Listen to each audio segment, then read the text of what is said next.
Assalamualaikum warahmatullahi wabarakatuh. Gimana kabarnya anak-anak? Semoga sehat selalu ya. Di kesempatan kali ini kita akan belajar pelajaran 3 SKI, Sejarah Kebudayaan Islam, Hijrah ke Habasyah. Hari demi hari pemeluk Islam semakin bertambah, bahkan berkembang dengan pesat. Setiap perkembangan baik yang terjadi dalam Islam, kaum Quraisy semakin membencinya.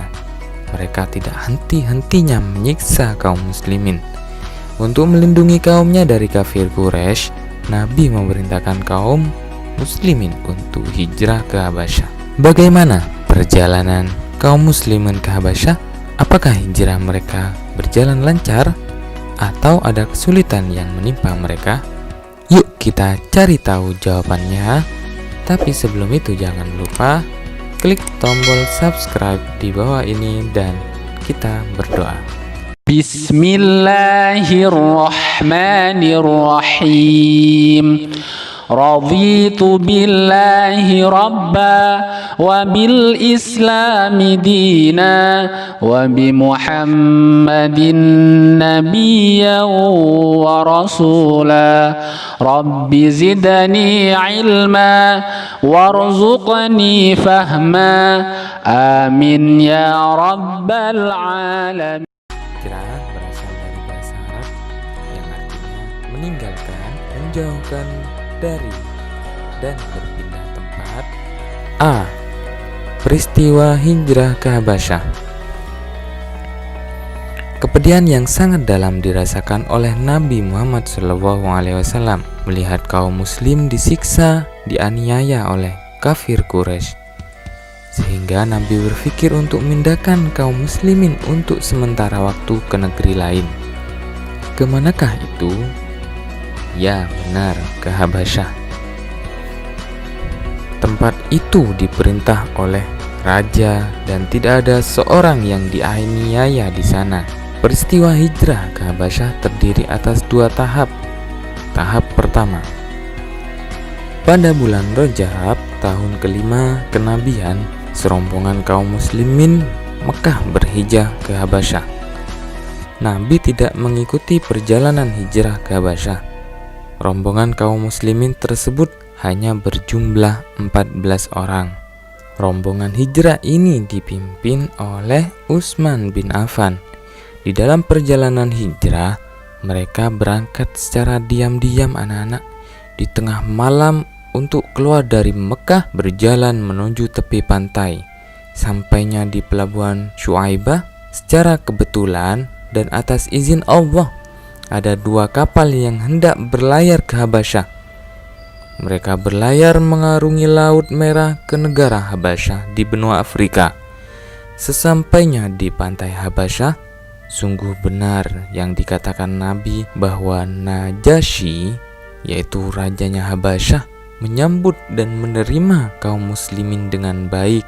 Mereka memberikan perlindungan dan tempat yang baik pula. Setelah kurang lebih 3 bulan lamanya kaum muslimin menetap dengan damai di Habasyah, mereka mendengar bahwa kaum kafir Quraisy yang dulu sering menyiksa, menganiaya, dan menghalangi dakwah Nabi telah takluk dan mengikuti ajaran Nabi.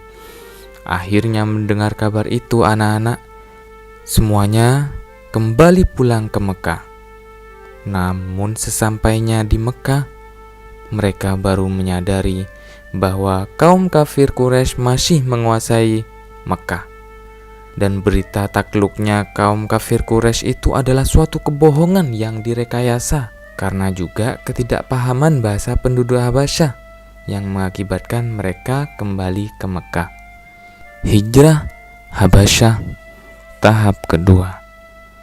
Setelah beberapa sahabat kembali ke Mekah, kekejaman kaum kafir Quraisy semakin menjadi-jadi.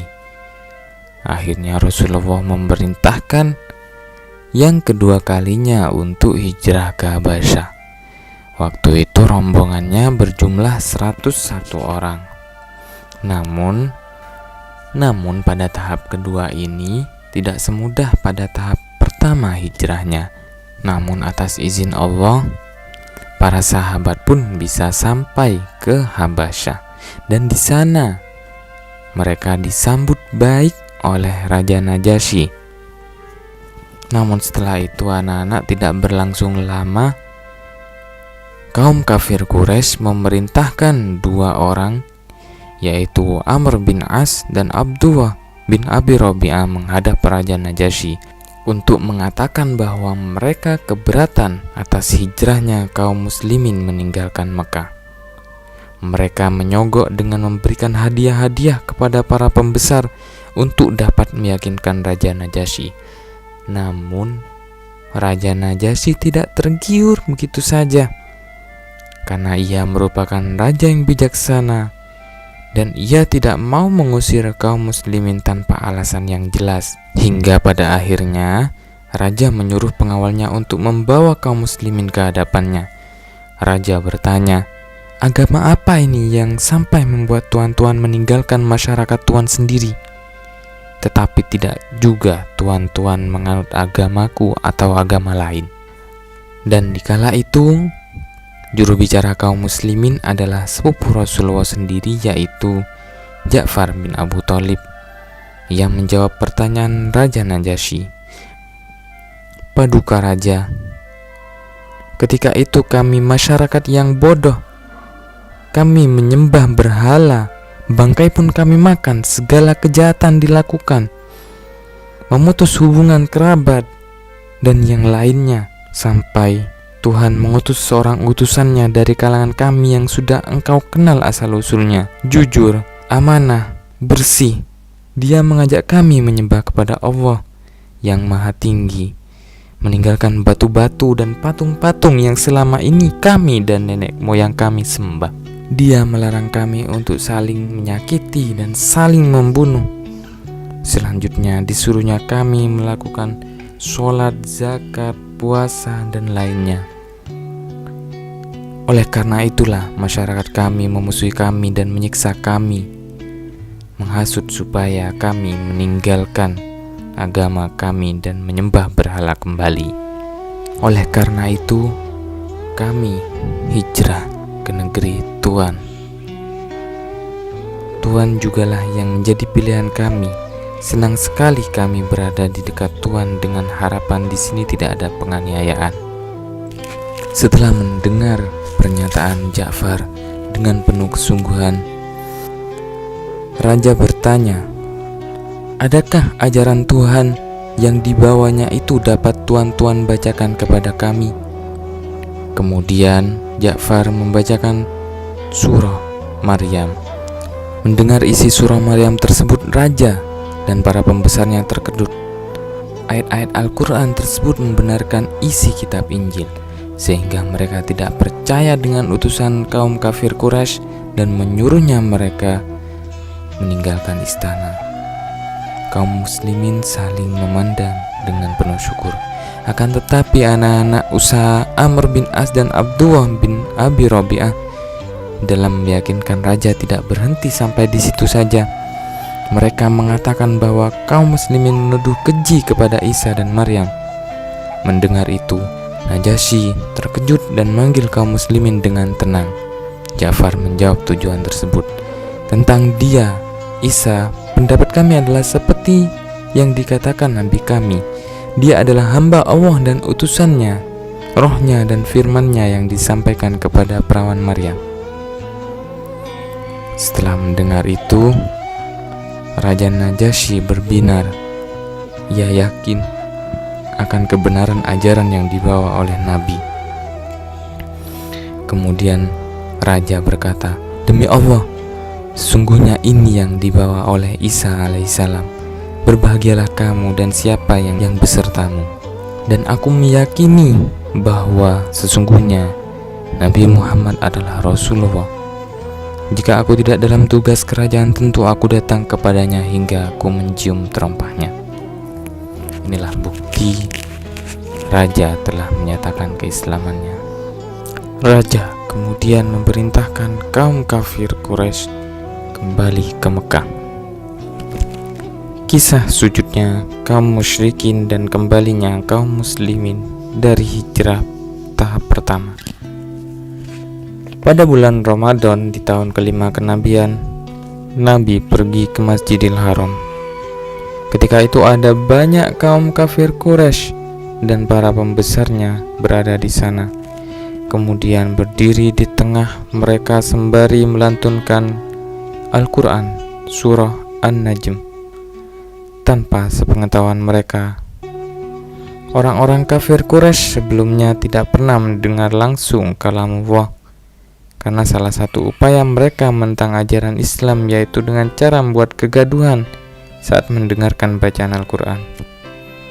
Sampailah Rasulullah pada akhir surat An-Najm, ketukan yang membawa hati seakan terbang melayang. Beliau membacakan surat An-Najm ayat terakhir yang berbunyi, "Maka bersujudlah kepada Allah dan sembahlah Dia." Kemudian Rasulullah bersujud. Melihat pemandangan tersebut, tidak ada seorang pun yang dapat menahan diri untuk tidak ikut bersujud, sehingga mereka pun bersujud bersama beliau. Kejadian tersebut mendapat kecaman dari teman-teman mereka yang tidak sempat hadir di Masjidil Haram dan membalikkan fakta yang sebenarnya. Mereka mengatakan bahwa Nabi Muhammad SAW telah bersujud terhadap berhala mereka. Berita sujudnya kafir Quraisy sampai ke telinga kaum muslimin yang ada di Habasyah. Akan tetapi mereka mendengar cerita yang bertolak belakang dengan kejadian sebenarnya. Kaum muslimin mendengar bahwa kafir Quraisy telah tunduk kepada Islam. Oleh karena itu mereka pun kembali ke Mekah pada bulan Syawal. Namun ketika mereka berada di tempat yang tidak jauh dari Mekah, akhirnya mereka mengetahui persoalannya. Sebagian dari mereka ada yang kembali lagi ke Habasyah, ada pula yang melanjutkannya untuk ke Mekah secara diam-diam. Begitulah kisah kaum kafir Quraisy yang sangat curang dan tidak mau disalahkan. Mereka menyebarkan isu kebohongan dan memfitnah Rasulullah dengan begitu jahatnya. C. Alasan Nabi Muhammad SAW memerintahkan sahabat hijrah ke Habasyah. Nabi memerintahkan kaumnya untuk berhijrah ke Habasyah dikarenakan rajanya terkenal bijaksana. Seiring dengan berjalannya waktu, pemeluk Islam semakin banyak dan kaum kafir Quraisy semakin marah, geram. Dan dalam keadaan ini turunlah firman Allah surat Az-Zumar ayat 1-10 yang mengisyaratkan kaum muslimin untuk berhijrah dan mengabarkan bahwa bumi Allah tidaklah sempit. Akhirnya setelah turun firman tersebut, Nabi menyadari bahwa Mekah bukanlah tempat yang baik dan aman untuk menyebarkan agama Islam. Mereka harus memikirkan siasat agar lolos dari siksaan kaum kafir Quraisy yang keras. Hingga akhirnya Nabi menyuruh kaum muslimin untuk hijrah ke Habasyah secara diam-diam, agar para kaum muslimin bisa beribadah dengan damai dan tenang. Begitulah anak-anak kisahnya hijrah ke Habasyah. Oke, sebelum kita tutup, mari kita berdoa terlebih dahulu dan jangan lupa subscribe. Assalamualaikum warahmatullahi wabarakatuh.